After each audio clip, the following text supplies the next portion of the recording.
welcome to Recall the Midwife. We are three Call the Midwife superfans. We watch an episode and we talk about it. Today, we are talking about Series 8, Episode 6. I'm Alex. I'm Becky. I'm Jen. A reminder that this week's episode deals with a teen pregnancy, adoption, and serious illness, so if those topics are ones you'd prefer to skip this time, we understand and hope you join us for the next one. In this week's episode, Nonada's house loses Nurse Crane for 6 weeks as she suffers from a trapped sciatic nerve and has to be in traction at the hospital to recover. This prompts extra help from the mother house, and Mother Mildred herself feels called to the job. She enlists Fred as her personal chauffeur without thought for his extra time or gas expense, and Violet has to advocate on his behalf. She also unintentionally offends Mrs. Brittle on a district visit as her father-in-law is dying from lung disease after working for decades at the dock. Barney Brittle, his son, asks Trixie about a wound on his neck, and it turns out that it is an anthrax infection. The dock is shut down while they investigate, and a bigger push for workers' rights and protections ensues, with Barney's son deciding to get involved. At the maternity home, Lucille takes care of a laboring mother who doesn't appear pregnant at all. Elaine Pilkington is 17, unmarried, and having her second child after her first was taken from her and adopted against her will by her parents. Elaine's parents are as unhappy about the second baby as the first and plan to give the second child up as well. Elaine stands firm and realizes she must go it alone as a single mother. Lastly, Sheila and Patrick must navigate new obstacles fostering May, and Lucille finds out she got misinformation about Cyril, which prompts a second chance for the two of them. Girls, I think I'm unwell. Why do all the Call the Midwife men have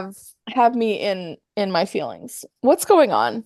Who's in your feelings? I think I'm in a weird place because I was now granted he's incredibly young, so I appreciate this is inappropriate. Oh my God, is it him? It's whoever that young son is that goes in to be the labor leader. Oh, thank God. I was like, Tim's at school, Jen.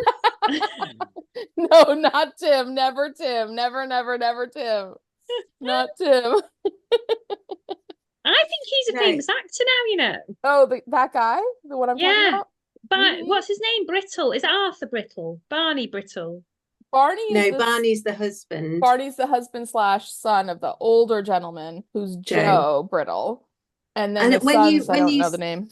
I was like, is it Tim she likes? Is it Barney? Is it Joe she's attracted to? Oh, man. Well, I'm still on the Cyril train, too, but he was only in like 1 minute of this episode. But yeah, what a minute, girls. What a minute. I know. I don't know. Just anyone who's fighting for like workers' rights, I'm here for that. You know what I mean? DCI Carver was as well. Yeah.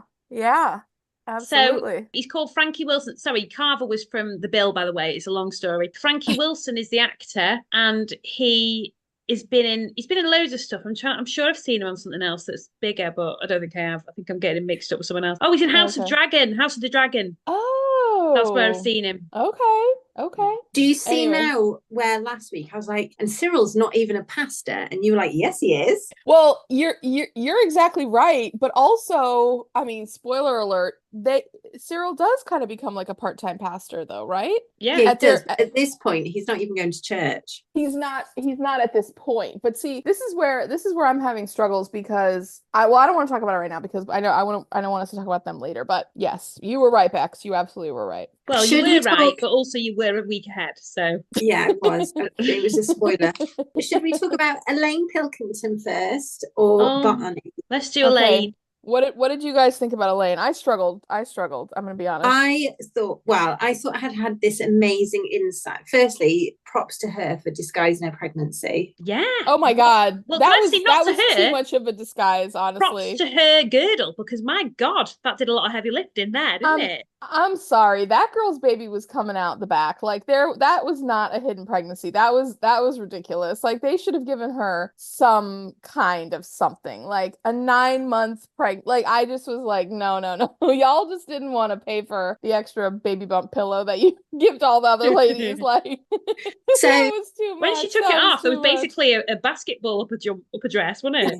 Yeah. I mean, so that was even more ridiculous than what's her name, Miss Masterton, when she was hiding her pregnancy. You know what I mean? Like they might have used the same undergarment. Carry on, Beck. Yeah. Sorry, Beck. Well, I was just going to give some background. So Elaine turns up at the maternity home. Lucille is on the night shift. When she tells Lucille that she's in labour, you can tell that Lucille is like, okay, but she actually is in labour. Mm-hmm. We think it's her first. She's 17 years old. Lucille realizes that this isn't her first baby because she's had stitches before. So she had her first baby when she was 15, which was taken away by her parents and put up for an adoption. Without her even getting to say goodbye, they said they were going to take her to the doctors. That must be heartbreaking. Yeah, absolutely. she had a little boy. And then I thought I'd had this astounding insight. I was like, I think she's intentionally got pregnant here. And then she literally told Lucille that that's what she'd done.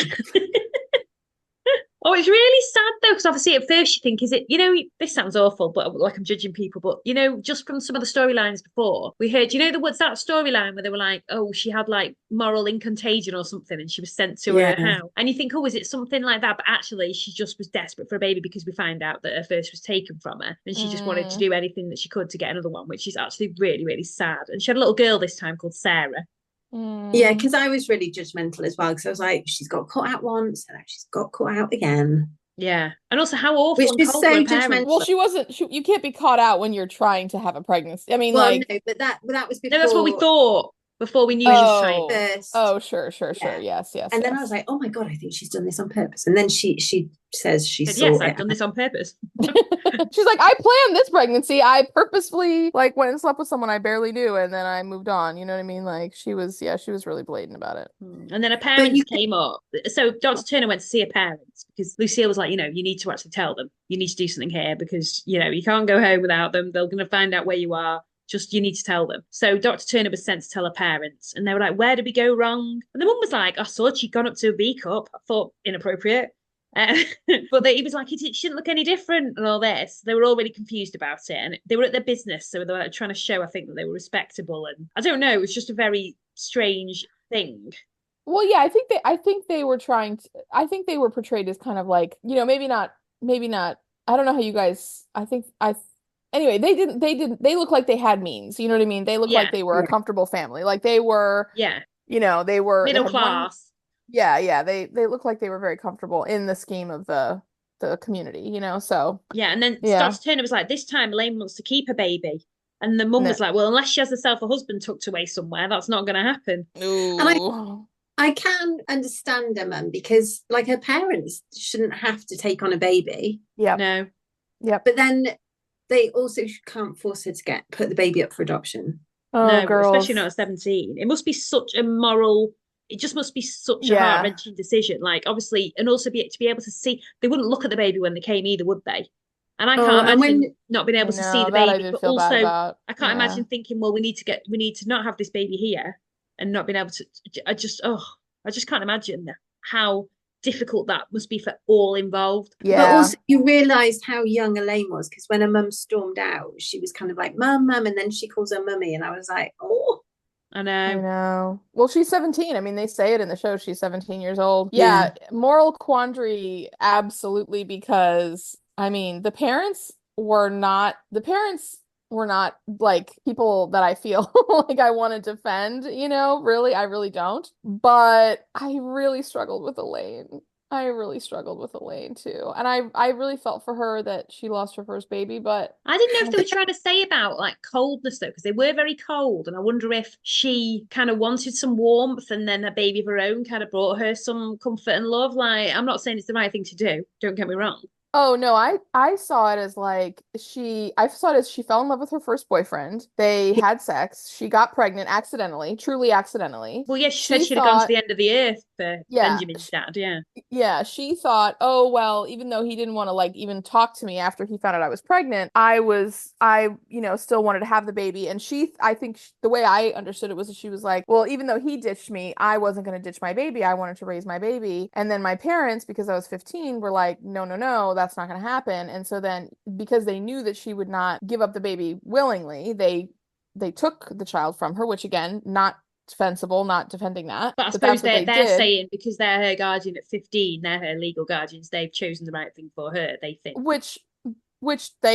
That is Correct. Yeah, It makes sense. Absolutely. And so then after that, it wasn't that I think after that, it wasn't about the fact that the parents were loving or not loving. It was like, I have a hole in my heart. I want a baby. I'm going to replace the baby that I lost. This is like Kathleen. Remember Kathleen in like the first, season or whatever, where it's like, okay, like I lost one child, so now I'm going to replace that child with a new child. And she was like, now she says even to Lucille, she's like, I felt like I didn't have a heart for this whole time, and now that Sarah's here, it's like I have my heart back again. And so she's replacing her first baby with her second baby, not in like a, I don't mean to say that in a callous way, but like that's how it's described. And now is it she's just like, me who always thinks about these TV shows in the future? I always think about these people, and I'm like, I wonder if I'll see them on like Long Lost Families and stuff. And then I remember they're not real. But like, I'm always like, oh, it'd be so lovely to see the reunion in however many years' time, and then Benjamin will find out like he's got a sister who's only 2 years younger than him. And then I'm going off of my thoughts on this, and I'm thinking, this isn't even real, Alex. well, can't you even just picture like now in like 2020 or like whatever year it was, like it was, like Sarah, who's like in her 60s now, is like doing 23andMe because her kids got it for her for Christmas, and she puts on all of her data and everything, and then it's like, oh, ping, you have like a brother that you never knew about, and it's like then she goes and meets him, and he's like, oh, I was, I never, what I'm saying, like that's what's happening now, like that's definitely like a real this thing. year, wouldn't she? Yeah. Actually, she would be. Yeah, 60 this year. Mm-hmm. No, I feel like the father was softer than the mother, because when he Really? brought, when he scurried into the maternity home and he had a suitcase for it and he had a typewriter. Oh, yeah. But it's the I fact thought that was really harsh.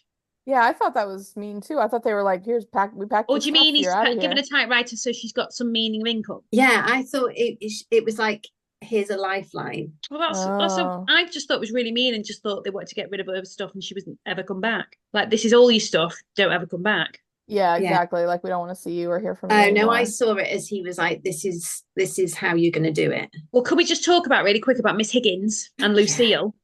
Number one, firstly, Lucille and Miss Higgins, what a bloody A-game team. I'm sorry, if you ever want anything doing in your life, I'm having them too. That is absolutely, they are the A game, like just so good at organisation, so clever, so great, just thinking about everything action. They got somewhere for Elaine to stay.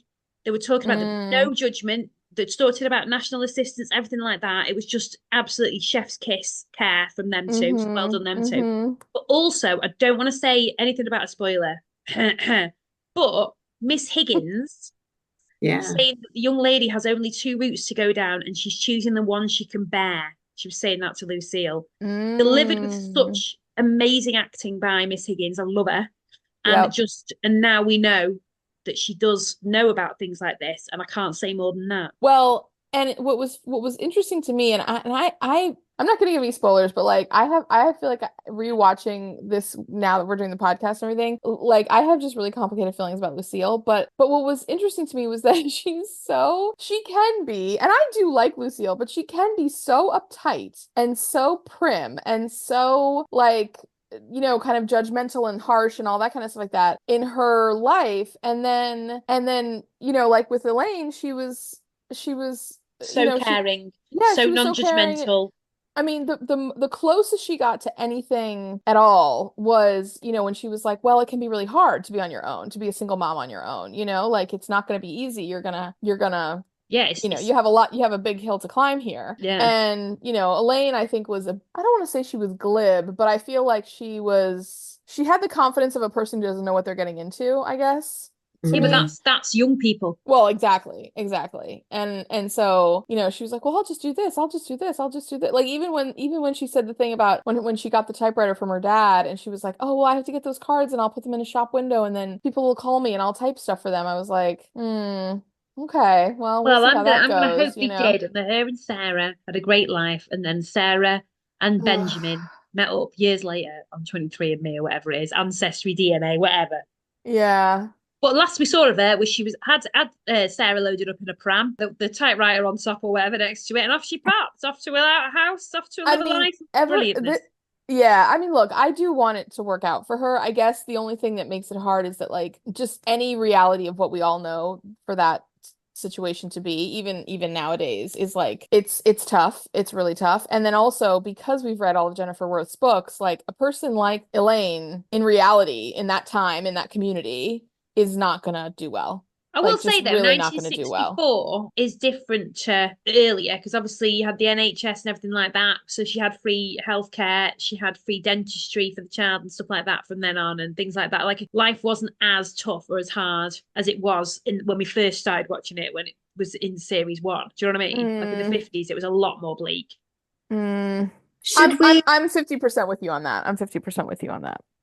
Should we talk quickly about Little May? Oh, Little May. Because obviously there was Elaine who'd been forced to give her first baby up for adoption. And then obviously there was Dr. Turner and Sheila's storyline with May, because her kind of forever family, the father had now recovered from TB and was ready to take May. And obviously they were then contemplating having to give her up. Mm-hmm. And I noticed when Mother Mildred said, I put my own feelings to one side, as in you need to put your feelings to one side. But Well, I like but the way when also- Sheila said to Elaine, she was like, you know, if it makes you feel any better, we've actually adopted our daughter and we love her so much more. And then she's like, no, it doesn't make me feel any better at all. So yeah, I don't care about you. I Just want my it. kid back. I really don't give two poops about you, but okay. Also, when Sheila was talking to Elaine, she had on like a mustard yellow suit Yeah. with like fabric, and I was like, that is something that we would wear to a wedding nowadays. Like she was, and that, she was wearing that in her everyday life. Well, did you see Sheila's outfit at the very beginning when they're taking the photos? Like her and Patrick are taking the photos for like the first day of school or something. And she's in heels, she's in tights, she's in a skirt, she's in a shirt, she's got her hair perfectly done, she's got a full face of makeup on. It can't be more than 7 a.m. It can't be. It just can't be. And I'm like to your point, like I don't think I have gotten that dressed up for honestly any of my most formal occasions. I mean, in my life I have, yes, but like, I mean, oh my goodness, I was like, that's just Tuesday for you or whatever. Do you know what? Day. The amount of times I forget to put makeup on in the morning is just absolutely ridiculous. Oh, I never oh. forget because I know what I look like before I leave the house. I'm like, oh, well, I'm since scared of myself. COVID, my standards, like before COVID, I would not. I mean, I don't wear that much makeup, but I would not have gone out of the house without something on. Now I'll go anywhere. Yeah, same. Oh, I mean, when I go to work, I do make an effort because I feel that I want to and also that I should and I have to. But on the weekends, oh my gosh. Well, you see what I look like right now. It's my day off. I mean, this is giving, yeah. Giving a natural beauty. That's what it's giving. Now, did you notice Tim when he came downstairs in his blazer? Oh, it was the purple blazer that was way too small. So we've got, what is there, like 4 weeks left of the summer term? Yeah. And my nephew has had to have a new blazer because he was new blazer he's had this week and new school shoes. Oh my God. Because he literally cannot continue wearing the ones he's got. I mean, he really needs new trousers as well, but we're holding out on those. Well, wait a minute. Is he gonna wear did they get it big enough for him to wear it all next year too? Yeah, so hopefully he won't grow out of it by the time. Oh man, and he's at the age where they're just shooting up like every single. Do you know what I did last year? This September, I bought some brand new shoes for her. She was wearing them. She literally got measured like 2 days before. Literally 3 weeks in, she'd grown 2 sizes. Yeah, 2 sizes. Yeah, I was so angry. Oh. Speaking of my child growing, we'll just do this really quick. It's her 7th birthday tomorrow. Woo! And I just wanted to say, I've already told you two this, but her special request for her birthday breakfast tomorrow is fluffernutters. There we go. So yeah, we're an influential podcast, guys. That's a girl who knows what she wants, and what she wants is fluffernutters. There we go. There we go. Wow.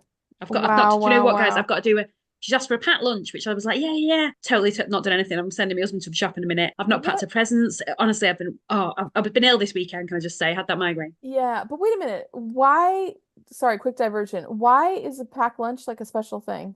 Because we've talked about this. School lunches are free. Okay. So I'm like, you ain't having a packed lunch, mate, because you're having a free school lunch. Okay. I'm not paying for a packed lunch or making any effort when there's free food at school for you. Yeah. So they get we have to pay from next year. So a packed lunch won't be a thing that's so exciting when she's next year, because she'll have them quite often because there'll be stuff she doesn't like and stuff. And I'm not paying for food she's not going to eat. Yeah. So, on sandwich days she wants sandwiches or whatever, I'll just do a packed lunch. But at the moment it's all free. So I'm like, you can have a school packed lunch. Do you know what I mean? Because it's free. Oh, like you can just have the lunch they give you at school Yeah. versus like I make you a lunch every. Well, what? But I mean, I know I get why she feels like a packed lunch is exciting, but like, are you going to put something special in there? Like, what are you going to make Well, for that's her the whole lunch? plan we were supposed to. Totally forgot about it, Jen. So John's gonna go to the shop. You know what's hilarious is like I bring my lunch to work every single day, and I've never thought that was exciting for Yeah, but she's like, anything. oh, this is I exciting. know, Just I know I'm why it is normally exciting so for her. organised. I'm normally Yeah. like so extra, so organised, but we all, both me and my husband, are really feeling ill. I had that migraine at the weekend. Like, I lost a Saturday. I've got everything sorted. I've got a massive age 7, You, massive 7 sign for her to wear tomorrow and stuff. yeah, I've got toys ready for. I've got everything sorted, but I just need to yeah. wrap it and get it ready. I'm normally like on it. Yeah, yeah. Well, you guys have had a lot going on, so it Yeah. admittedly, like Yeah. that's made a lot of sense. But oh man, okay. So Elaine's done. May and her storyline. Basically, it works out in the end, right? Like they don't give her yet to whatever that other family is that couldn't take her at the start, Well, and hang on, I've got then one thing to say about that as well, though. Dr. Turner, when they were uh-huh. saying, oh, yeah, they won't remember, all this. And then Dr. Turner was like, I remember falling out of my cot at 2 years old. And I was like, not useful, Dr. Turner. Although I did love when Sheila went to an artist's house to pray and she was speaking to Sister Juliet. I thought that was really nice that she's like her salvation.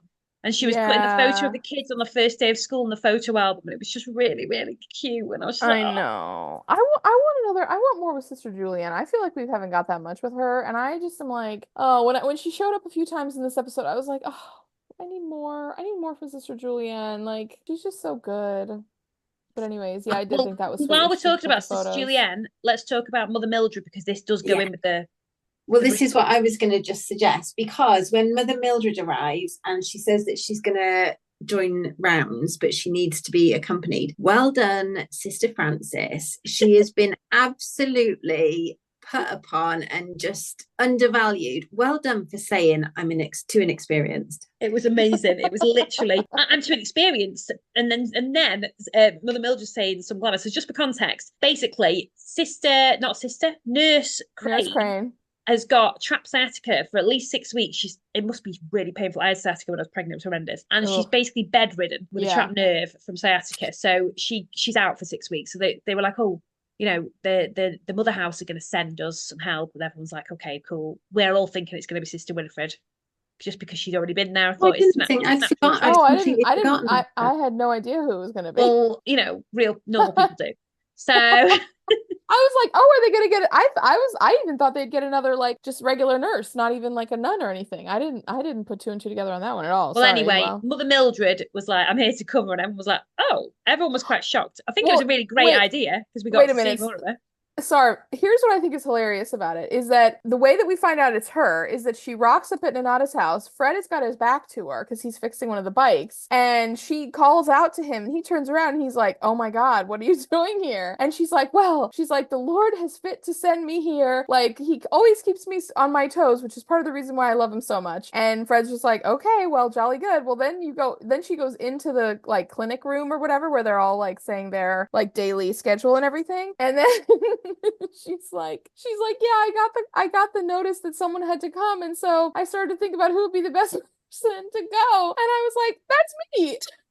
And so it's like the Lord sent you here, but I mean, look, she believes in God, right? So that's fine. But like, it's just funny that it's like the Lord sent me here via me sending me here. It's just like, oh, who's the best person for the job? I am, says the Lord through me. Like, that's just where The thing is, though, about Mother really Mildred's character, I just feel like they've not really written a script. I think they've just been like, do you know what? Oh yeah, Miriam Margolyes, can you just be yourself? And we'll just in a nun outfit, absolutely. Yeah. And you know what? That's all it needs to be. She's amazing. Yeah, she's doesn't have to be anything else. She doesn't have to be anything else. She's so good. So that's basically the context of why she's around. Go on, sorry, Bex. I need to quickly say about Nurse Crane being in hospital because she's done a Sheila, refusing the bedpan. Yeah. And I just think that was a deleted scene. It is rich of these two to go into hospital. They wouldn't tolerate it in their work life.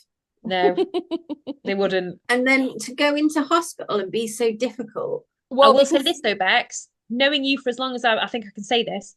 Absolutely. I know that you would absolutely try and make other people use it. I know for a fact you'd be like, no. Yeah, absolutely. I wouldn't be a medical professional though, would I? Well, clearly not. I don't have a bedside manner. Or a You bed don't. manner if You you really. mean. Yeah, but I love the scene of Nurse Crane being visited while we're on the Nurse Crane thing. We may as well get it. And it was like chaos. There was like Mojo there and Trixie and Sergeant Wolf had sent. What were those things? I couldn't tell. Were they cookies? I couldn't tell. If you know, viewers, because we weren't around. I think it looks like It was a wooden something box, that's supposed to right? be instantly recognizable to people, but obviously we're too young. We don't know. Yeah. I don't know. I love that Sister Monica Jane just said, "My presence is gift enough." Yeah, my gift is my presence. And it was Father's Day this past weekend, and I actually said to my dad, "Have you enjoyed the day without seeing me?" Because normally I have him helping me do jobs and things. And was he like, no? Well, I was like, he was like, no, because I've still had your mother, so a day of peace would have been with neither of you. Isn't it amazing how Father's Day and Mother's Day are just really days to like absolutely get away from the people that made you both of those things in your life? Like, we were supposed to go out this Father's Day and we were just really ill, so we were like, no. I always find Mother's Day, my mum's like, it's commercial, don't waste your money, I don't even need a card. And then my dad's like, don't forget it's Father's Day. What about Father's Day this year?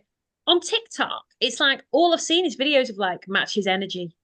If he didn't get anything for you for Mother's Day because you're not his mother, don't get anything from him for Father's Day. And I was just like, oh my God, there's a lot of dysfunctional things going on here, guys. But also, isn't it just revealing that like so many people are in just the worst and most terrible marriages? Yeah. And I'm just like, ladies, why are you staying married to this man? Why? Like you're literally making your husband out to be the worst person in the world. Like, why did you marry him? Why did you have kids with him? Like, oh, I don't get it.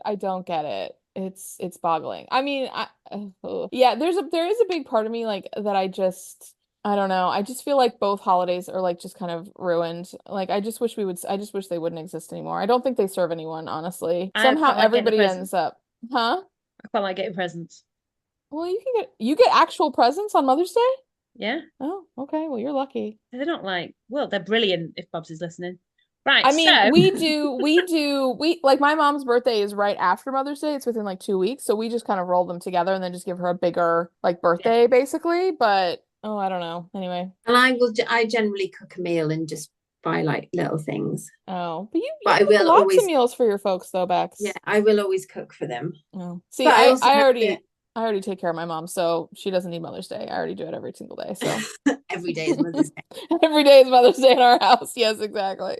And she listens to this, so yeah, she would say the same. I don't mean it in a bad way. I mean, I'm saying it in a bad way, but I don't mean it in a bad way. Like I really love her very much, and I'm happy to do it. But I also like it is a thing. So anyway, speaking about fathers and mothers, shall we talk about the Brittles? No, I just need to shout out when Mother Mildred is being chauffeured around by Fred, and he removes the big string bag of onions from the passenger seat of his truck. Did you clock that? Alex, did you notice the massive string bag of onions that was hanging on my kitchen door? Yes. That is literally how I store my onions. Oh, see, I thought you were gonna say, oh wait, have either of you guys seen the What's in My Bag that Miriam Margolyes did for like British Vogue or anything but you like have that? talked about this on a podcast before. Oh, I have. Well, maybe when she was on the show before. But this is the thing that's so funny about that is that she did a What's in My Bag, and one of the things that she keeps in her purse is a raw onion, and she wraps it in paper towels, and she literally will take it out and eat it like an apple. And then she says, people say to me, aren't you afraid of having onion breath? And she says, no, I'm not, because I love onions, and I don't care if I have onion breath, and if I have onion breath, then it's delicious and delightful, and no one should ever say anything to me about it. She's like, I don't care at all. And I'm just like, you're amazing. Like can I just say to all the listeners who listen to us all the time, we have heard this story before, right? Which I'm not going to edit it out, because one of my favorite things here is that Becky is listening to this story. Her face is going disgusting, like she's never heard this before, despite being part of a recorded podcast where she's heard it, and she's like, oh my God, that's so interesting, Jen. And it is interesting, Jen, and I really do appreciate the story. It's great, and it's very relevant. It couldn't be more relevant. It's an absolute banger of a story to do with a bag of onions. But the point is, Becky's face is like, oh my goodness, this is brand new information. I know, but it's like I've watched Call The Midwife so many times. I still don't know how it's going to pan out between Nurse Crane and Sergeant Wolf. I'm like, what's going to happen? Well, hang on. So let's not go to the Brittles. Let's carry on about what do you call it, Miriam Margolyes. But here's Mother what's Mildred. insane. But here's what's insane. So, okay, so Fred moves a bag of onions because she's like, I'm not riding a bike. You can take me around every single where I get that I have to go all day long. And she's already assigned herself to Trixie as like a pair. So Trixie and her are supposed to go out together on Trixie's rounds. But here's the thing. She gets in the car with Fred and then she just drives off. And Trixie was supposed to be but then she says, bicycling don't behind them. Don't dawdle to Trixie. It's insane. Girls, why in the world is Trixie on the bike? Why didn't they put Trixie in the car? I know. It makes no sense. It makes no sense, but it makes sense just so they can do the storyline. But did you notice, last week we spoke about Sister Hilda being a bit like gung-ho and a bit like cavalier with people's feelings and stuff. I feel like Mother Mildred's like even more of an example of that. And I wondered what your thoughts were on that. I thought maybe the fact that they've got this uniform, I know it's not a uniform, but the habit and everything kind of gives them kind of license to people respect them, people let them do lots of stuff. And I kind of think it makes them get away with a lot of stuff as well. And I think that's maybe exactly what's been happening. And that's maybe more of an explanation as to why Sister Hilda's like she is more as well. Well, see, I kind of see it as they've come from the mother house where it's very protected and they're not. Yeah. Mm-hmm. So it's almost, and it's not that they're not used to being around people but I think they're just not used to being in that environment. Or maybe just people not as like, because inner city London's very different to, was it Colchester they were? Yeah. Yeah. No, that's a good point. But also think about Mother Mildred. I mean, she's not by the sea, and the mother house is by the sea. We've had this about a billion times, and then I remember I got the right place again, despite me suggesting Colchester last time. Is it Brighton? Is it in Brighton? No, it's somewhere not Southend on Sea. No, well, while Vicky's looking it up, I think also too, like because now the thing is she's the leader of the order, right? Like, so she's also like in that power position as well, which means a lot of people are going to instantly kind of defer to her. I actually was thinking about this because my mom was telling me a story about a family member who said something that I felt inappropriate, and it wasn't said to me, it was said to her. Yes, I was literally say it. But because this person is somebody that we all like love and respect, and she's kind of an elder, it also is one of those things where I was like, well, if because I was like, well, what if she'd said that to me? But the thing is, she said other stuff, and I'm just like, I try to just defer or change the subject or just find a way around it, because it's like it's really hard to confront someone. And I actually was kind of grateful that Mrs. Brittle said something to her in the moment, to Mother Mildred, but then also said to Trixie later, yeah, you can come back every single day, but I'm not having that woman in my house again. And Trixie was like, well, she has good intentions. She's like, yeah, I really don't care. I'm already dealing with enough. I'm up to my neck in this. I'm just not dealing with that woman. I thought Mother Mildred was actually really awful with the way she dealt with Trixie there in that. Oh, absolutely. Well, it was like that classic thing of like she thought Trixie was wrong and that it was inappropriate that Trixie was criticizing her. But then when she and then she was dismissed, which really sent me to the moon, because she was like, well, now you're interrupting a sister's like quiet awakening into the evening of her day or whatever that was. Great silence, yeah. Yeah, exactly. And she's like, this conversation is over. And Trixie's like, oh my God, okay, fine. And so she walks away. And then clearly it's one of those things where like you can't admit you're wrong, but you're wrong. So you have to be a jerk about it. And then do the right thing, like as if kind of on your own, like you figured it out or whatever. And which I hate that way of dealing with things, but it is how some people try to have to handle their, whatever selves. And so she did do it right, but ultimately. And that's how I took it, that she knew Trixie was right, but she reacted badly in the moment. Badly by just shouting at Trixie. Yeah, but then she didn't go and see the Brittle family. Yeah, and did you see how the cutie brother that I have, I don't know, whatever weird feeling. The 21-year-old. Yeah, absolutely. Literally less than half your age. I know. I could be his mother. Don't even tell me. Anyways, and so I could be. And Mrs. you wouldn't Brittle. even be a teen mother like. No. I would be a perfectly respectable adult age to be a mother, and I could have been his mother. I am disturbed at myself. Okay, I am deeply disturbed at myself. All right, but I don't know. Well, I'm unwell. But anyways, they had a really great scene because the son was standing there like, Mom, what are you gonna do? And the mom, they were like looking at each other. It was like the way they cut the scene together was so good because like, Mother Mildred comes in and she's like, she apologizes and you're really not sure if the mom's gonna go for it, but she's like, okay. She's like, well, just, I just wash my floors, make sure you don't get them dirty. And then that's when, you kind of know that she's gonna open the door for Mother Mildred to come back in and help and everything. But wait, we didn't even talk about Barney Brittle. His anthrax thing. We haven't spoken about any of the Brittles properly yet. We were on. Oh, okay. Well, Mother Mildred turns it around. Is that a good summation to kind of the Brittles? Shall we just Turns it finish the around. Mother Mildred part and then we'll go on to the Brittles? So Fred's been driving her around and he's getting bossed around and he's a bit tired, but also he's using all his petrol money. So Violet, bless her heart, goes to she doesn't really want to do it. She feels really respect for the nuns, but she's also very much like, oh, she can tell she's quite nervous when she's doing it. She stands up for herself. She talked to Fred first because she wanted him to do it, but then he wouldn't. So then so she goes to see Sister Julianne, basically irons it all out. It's Mother Mildred. I keep calling her Sister Mildred. Mother Mildred's like, you know what? You're right. It really does give her food for thought. And then Sister Julianne pays him, and it's all good. But yeah, I just thought that was a really nice scene as well. Yeah, it's quite a wad of cash he gets. I know. Yeah. I'm going to drive nuns around. And Mother Mildred said, "I came here to learn, and I'm learning every day." Which So, shall we go on to the Brittles now? Yes, let's officially. Joe's not well. Who's Joe? That's the understatement of the year, Bex. He's beyond not well. He's so ill. He looks terrible. Joe is feeling a little under the weather. He's not well. He's dying a slow and horrible death, and I don't mean that in a funny way, but like it's just so not well. Oh yeah, I've lost it. He's got an illness.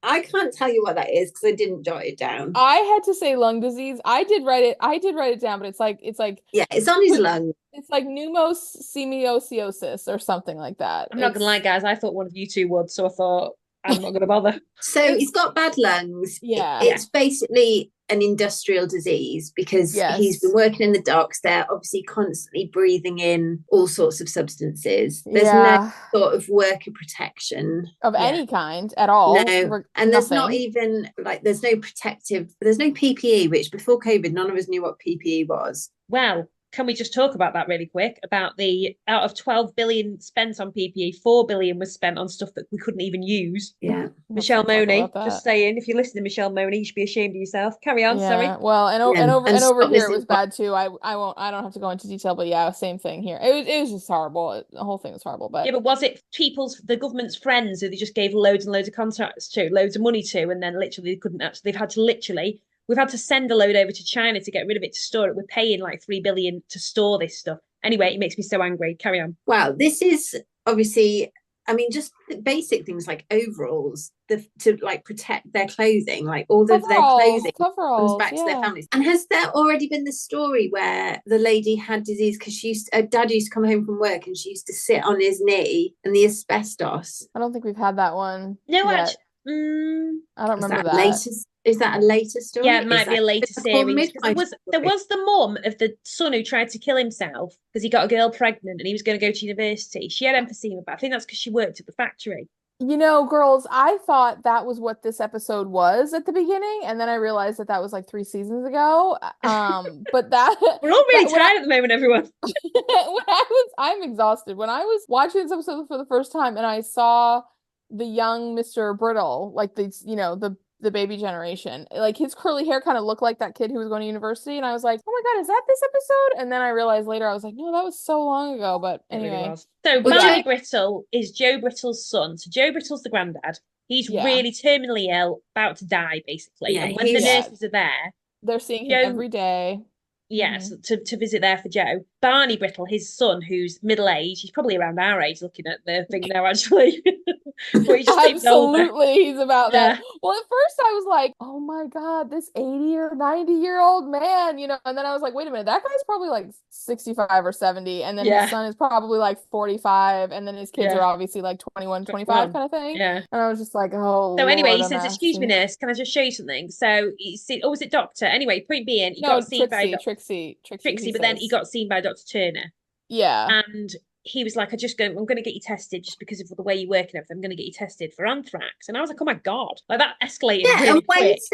Way to just panic him from the start. I mean, he was right. It was anthrax. So, but also, it was correct.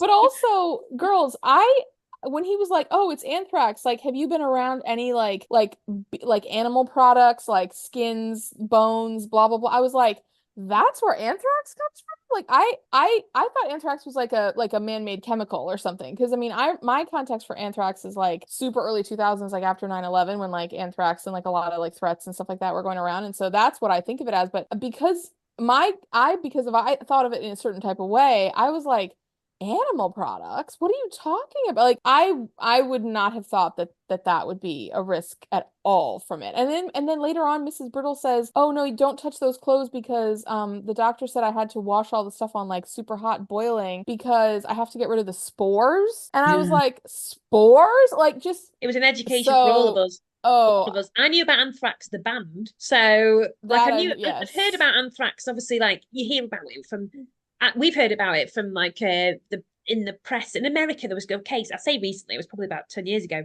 where there was maybe more, about people sending anthrax through the post to politicians. That was around 9/11. Yeah, that was within the first year or so after 9/11. Yeah, absolutely. So that's like 23 years ago. Yes. Yeah. Well, it's more than 10 years. Oh my God. Yeah. But this outbreak starts from infected bone meal, and I bone meal in my garden. Oh, I don't think you're going to get anthrax. Well, no, I'm not concerned about it. I'm going to carry on. I thought you were like, I do that and I'm going to get anthrax. No, I'm very... So anyway, so Barney gets diagnosed with anthrax. They get him to hospital and he goes downhill quite quick. And he could die of it. That's what they're all worried about. He could die of it. Yeah. And when you said about me being worried about it, when I had my first flat, we were doing it up and we were doing the electrics, and we had the floors up, and like all underneath the floors was just rubble. And my dad and my uncle were doing the electrics, and they would have me clearing out all this rubble from under the floors. And then there was this weird material that I kept taking out, and it wasn't like stone. And I said to my dad, "What is this stuff?" And he was like, "It's probably asbestos. Put it back where you found it." And I was like... And honestly, I'd been like breathing it in. I mean, I don't know if it was or not. We'll see. Time will tell. Oh my God. I love when you're like, time will tell. You're like, well, we'll never know. Anyways, I guess I'll just see how it works out. All right, bye. So anyway, oh God. So he's in hospital really poorly, and his wife comes, and his wife's so lovely. I loved his wife. Oh, Gilda. I loved her name. Gilda. Oh, that is a good name. It's a good name. But he's like, you've been the love of my life, girl. Love of my life. And she's like, you're going to be all right, Barney Brittle. I ain't having anything else. And I just absolutely loved that, like, Londoner scene. Oh, it was beautiful. They had a really, really good scene. Yeah, they had a really good scene. He was sweet, man. I loved it.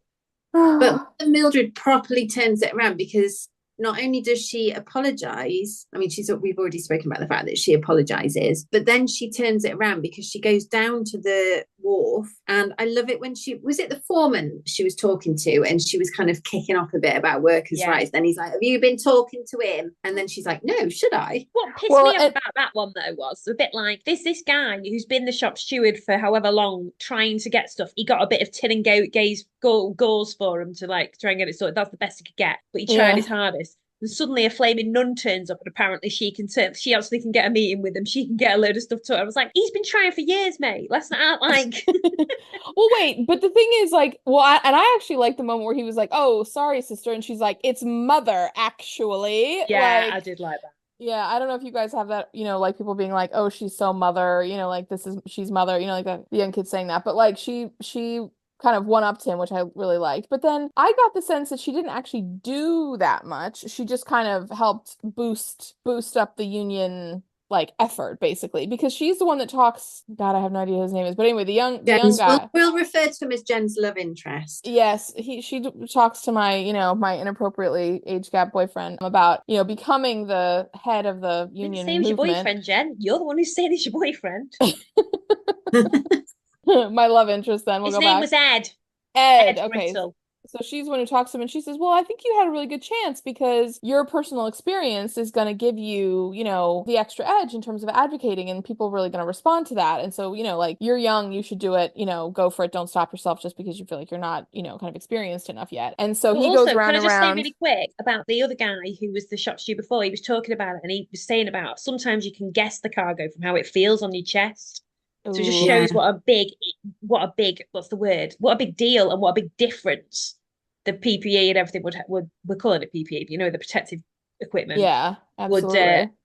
would actually Yeah. make to them. And I think it's at Ace that Ed wanted to run. And then what's really sweet is that he gets all the votes and he has the paperwork and everything and he's gonna go off and do it, but he comes to his mom and he says, listen, like this is what I want to do, but I won't do it unless you say that you think it's a good idea and you want me to go for it. And she gives him the good, she gives him the encouragement and like the sign, she's like, yeah, do it. Her blessing. And her blessing, that's what I was looking for. Exactly. And then that's what kind of spurs him on and everything, which But and also, then can we just finish up the Barney bit? Barney Yeah. was really poorly, but then he comes home just in time. He recovers. He comes home just in time to see his dad die, which sounds awful, but actually he wouldn't want to miss it.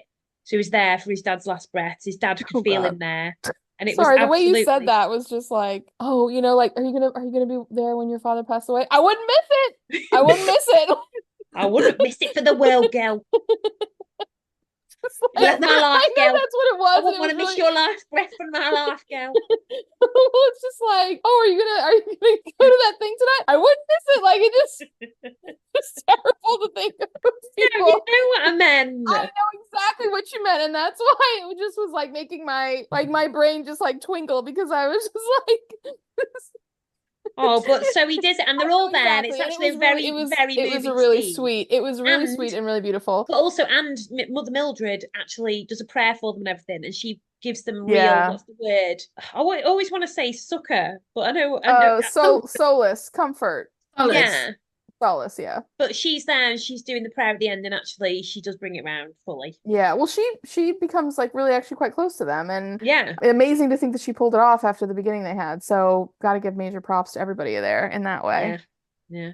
And it was really sweet. I think with you don't really appreciate how many things we take for and I say we take for granted, like holiday and things like that, which it all comes from the unions.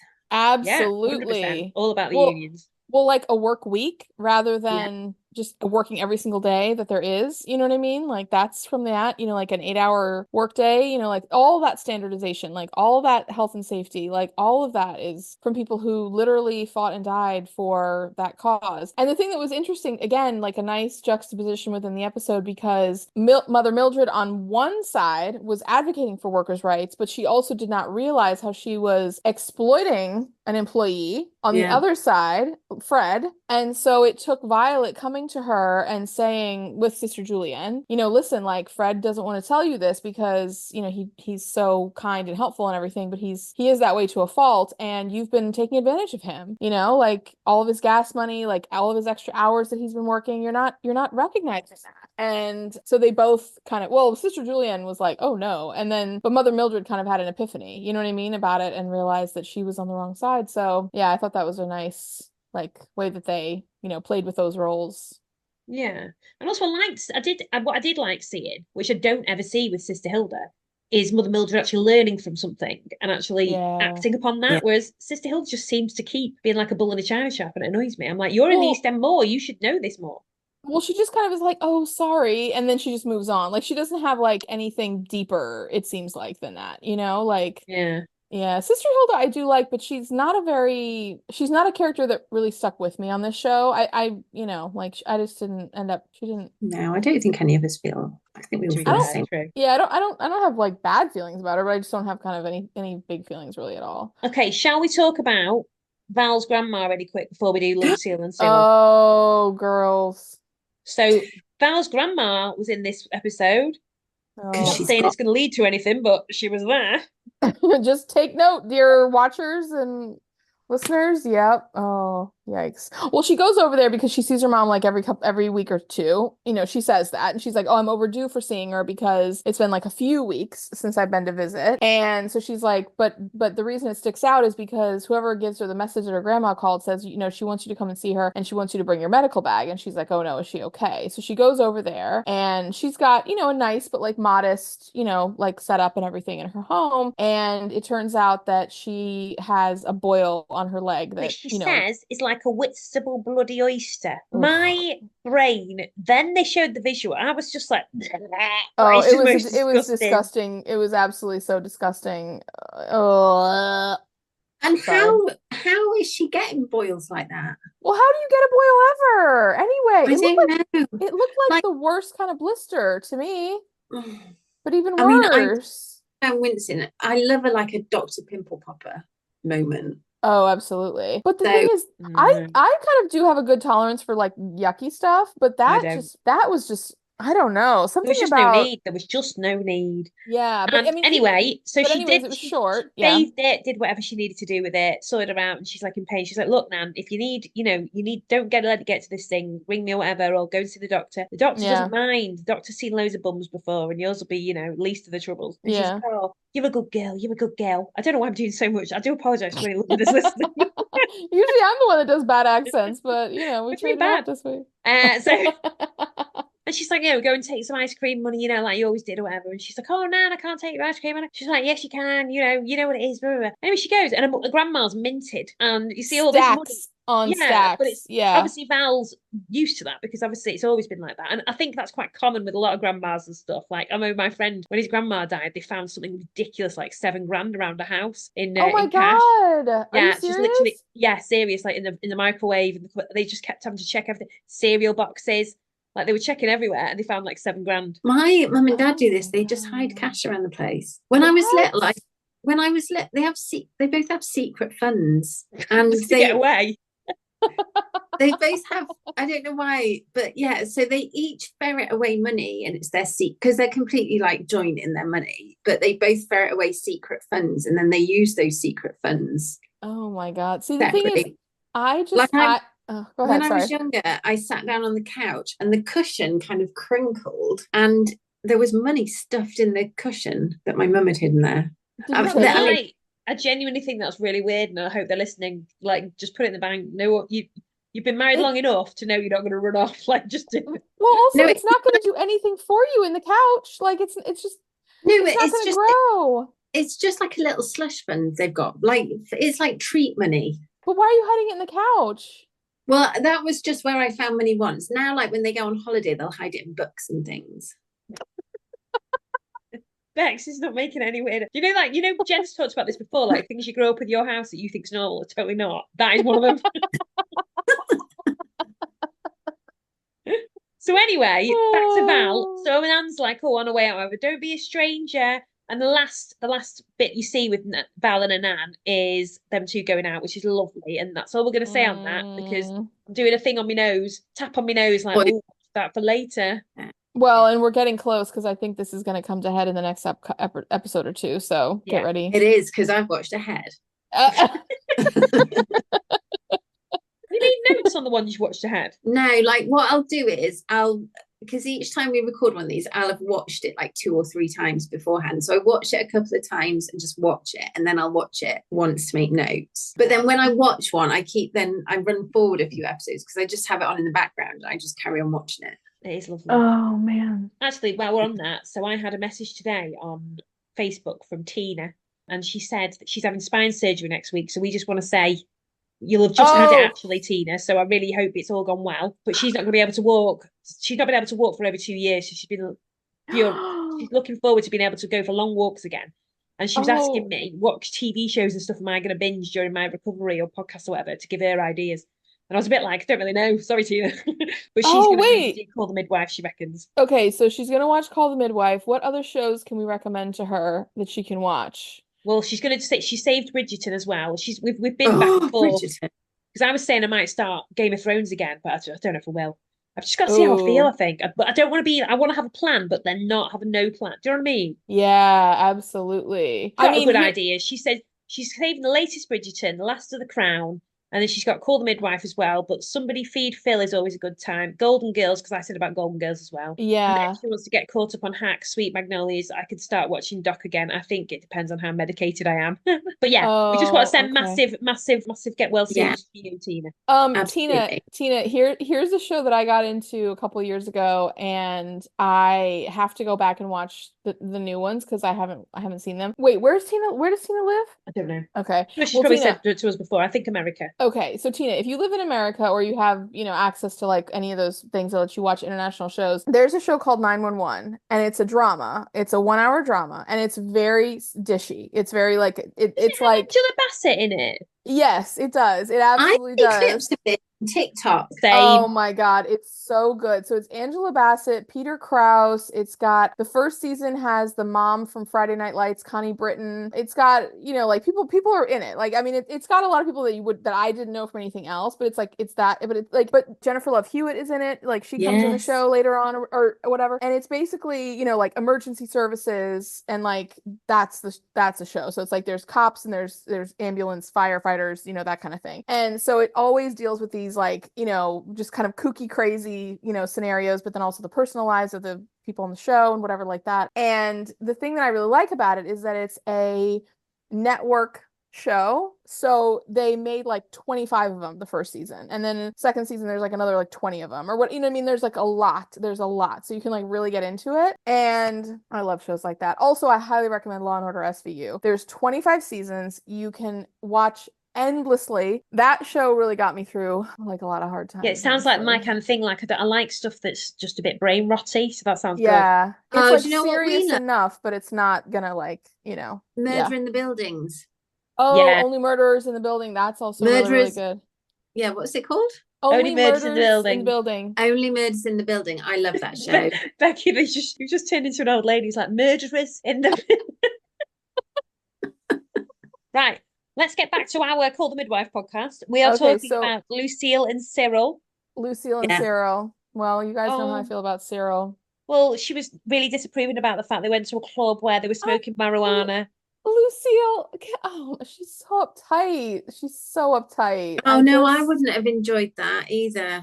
But it wasn't like he was doing. I don't know. Well, that's exactly what Trixie and Val basically said to her, was he smoking marijuana? And she was like, well, no. And they were like, so what's the problem? No. Like, but they also found out that basically it was Mojo talking rubbish. So they went basically but so they confronted Mojo and she was like, well, I looked into his eyes and saw the soul of a pastor, which is far more important, which just absolutely made me howl.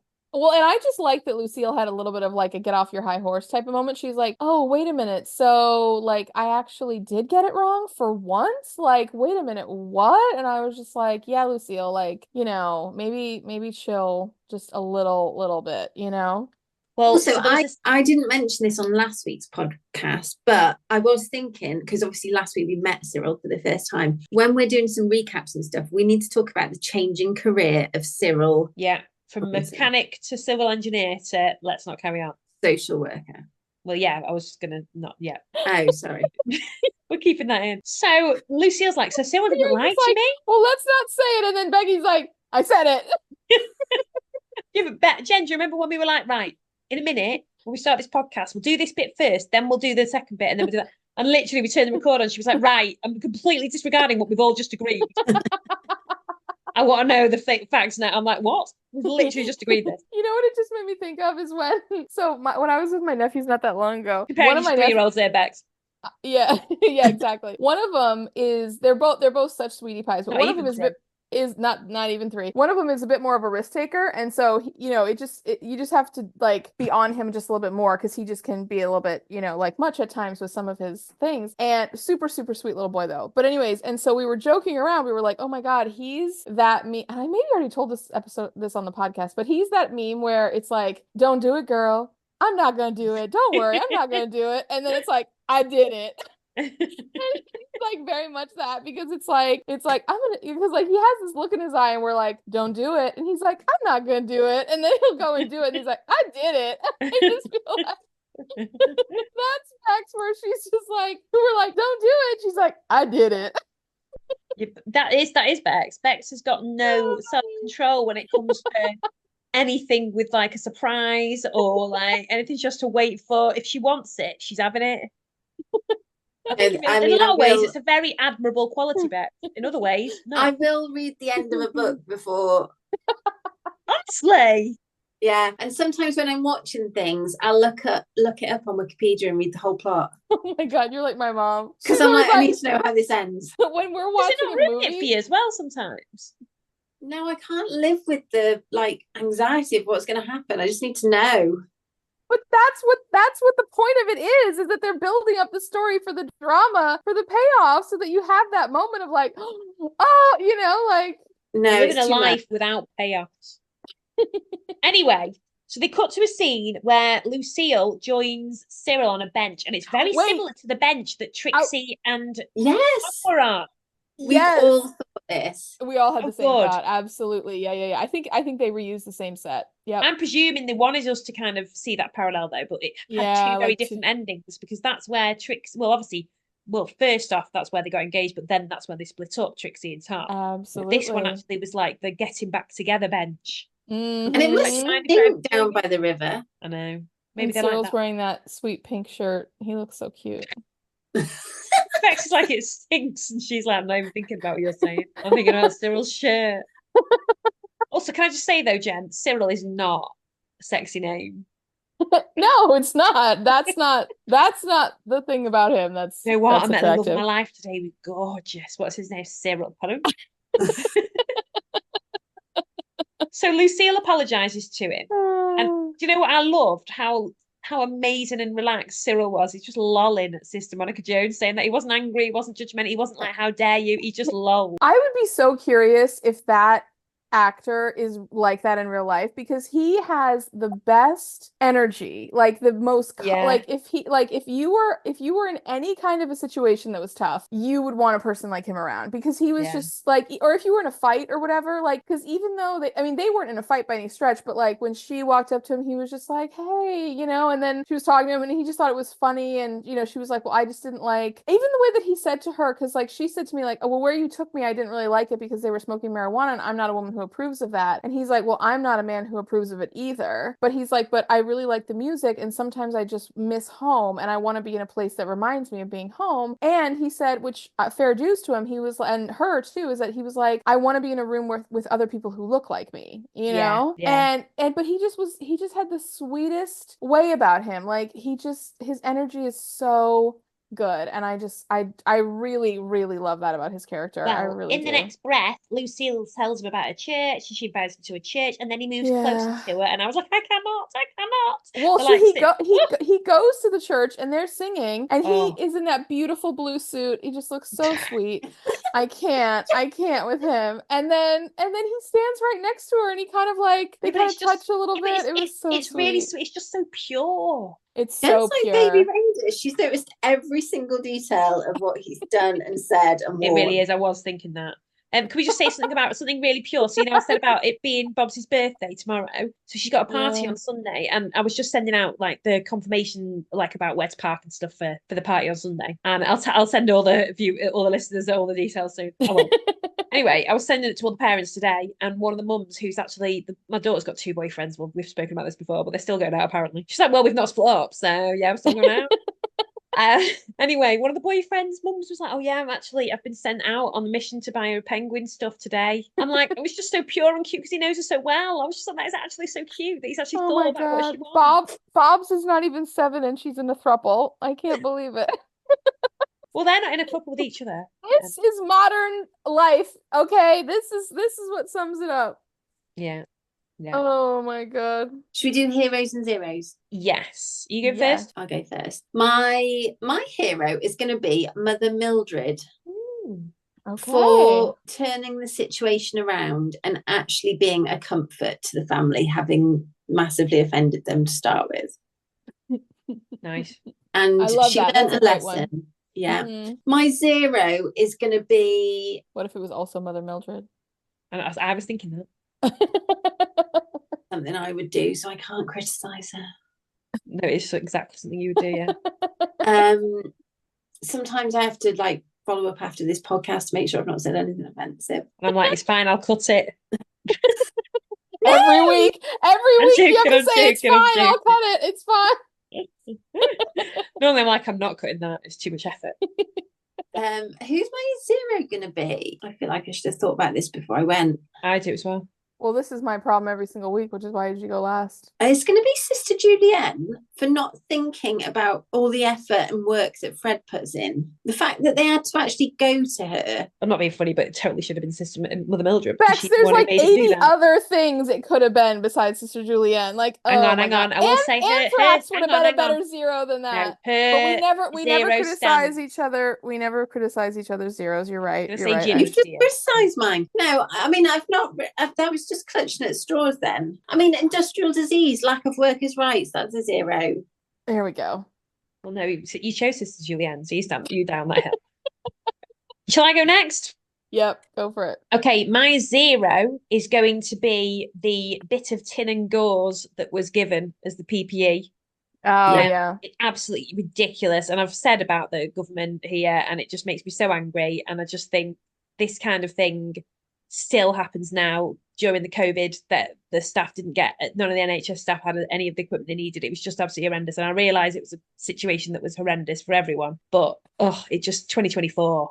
And it's still the same. My hero is going to be a bit of a weird one, but mine is who used to be Carver from The Bill. He's my hero, the shop steward who was retiring because he'd worked tirelessly for ages, and then a nun turned up and like helped him more than anything in his whole career, which annoyed me a bit. But I just feel like he'd been campaigning for this and trying to get it sorted, and he'd been living through all that and had all this diseases and stuff, and seen all his fellow workers have it, and he was working for them. So he's going to be my hero of the week. There we go. Okay, my 0 is going to be Fred being taken advantage of by Mother Mildred because he gave so freely and she just didn't have enough, like foresight and sensitivity. Also, like, why couldn't Trixie get a ride? You know what I mean? Just so many things were just so wrong about that situation. So I didn't like it. And honorable mention is, for my 0, is Val's Nan. Just well, that's a bit presumptive, but okay.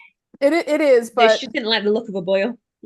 I know. I just was like, I don't know. And then my hero is going to be Violet for recognizing, talking to her husband and saying, listen, you got to stand up for yourself. You got to do this. And he's like, well, no, I really can't because da, da, da, da. And then she knows him well enough to know that he's not going to be able to do it. And so she advocates for him. And I just feel like she's just a very strong, powerful lady. And like she used her strengths for her husband. And I just think that I just love their marriage. And I think it's so sweet. And I really like it. And wait, you're going to have that for a hero, but I'm not allowed to have the fact that nobody thought to do that as a 0.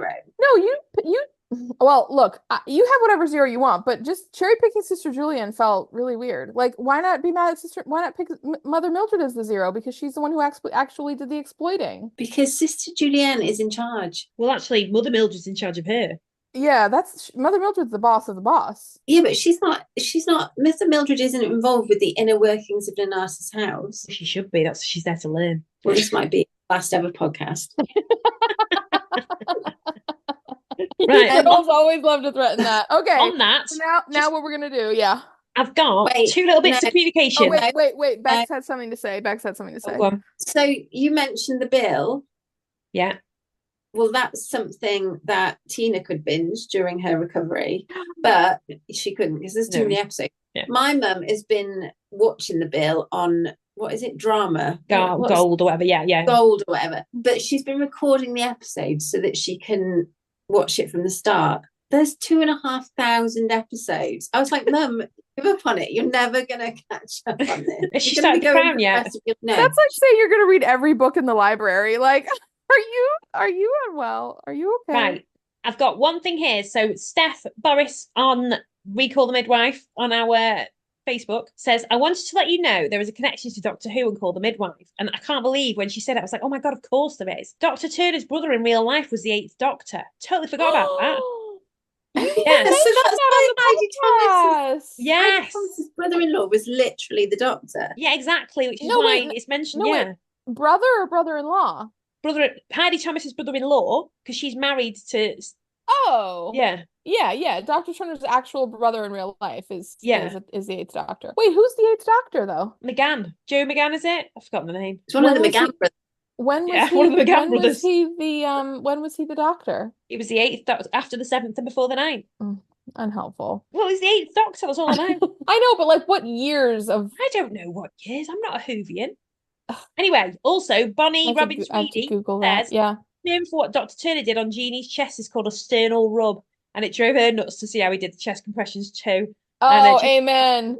Lols, I love it. So I don't have enough time to do the AI thing that we promised last week, so we'll have to do it next week because we just don't have enough time. So we will do that next week.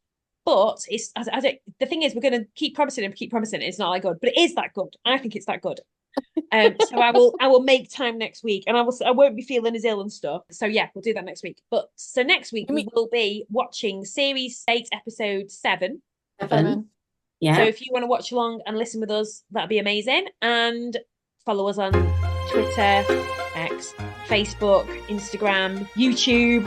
Subscribe, like, rate us. Only good ratings, please. So yeah, in the meantime, send us any questions. recallthemidwife@gmail.com. Do it on social media. All your comments. That'd be amazing. Yeah. So thank you so much for listening, and we'll see you next time. Bye.